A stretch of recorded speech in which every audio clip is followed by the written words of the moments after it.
Hello friends, good morning. তোমরা সবাই কেমন আছো? আমি ভালো আছি, আশা করি তোমরা সবাই ভালো আছো। সকাল সকাল আমরা সবাই দেখো গাজনতলাতে ঘুরতে চলে এসেছিলাম।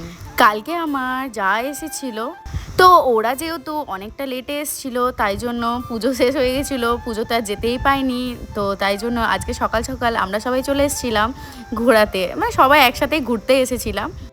তখন আমরা এসে দেখছি দেখো এখানে মেলাগুলো প্রায় উঠেই গেছে, আর এখানে কিছু দোকান আস্তে আস্তে গোছাচ্ছে। আমরা কিছুক্ষণ পুকুর পাড়ে বসেছিলাম, বেশ ভালো লাগছিল। তারপরে দেখো পিসুমণি গেল, আমরা চলে আসছি বাড়ি, আর পিসুমণি তারপরে যাচ্ছি।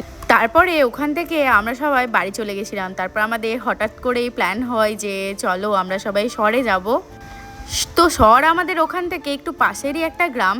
তো ওখানে আমাদের রাধা গোবিন্দন মন্দিরে যাওয়ার জন্য সবার প্ল্যানিং ঠিক হলো। তো তারপরে দেখো আমরা চলে এসেছি শহরের রাধা গোবিন্দর মন্দিরে, আর ঠিকঠাক টাইমে এসেছিলাম। তখন রাধা গোবিন্দের ভোগের টাইম হয়েছিল। তারপর আমরা দর্শন করে প্রণাম করে প্রসাদ নিয়ে তারপর আমরা সবাই বাড়ি চলে এসেছিলাম।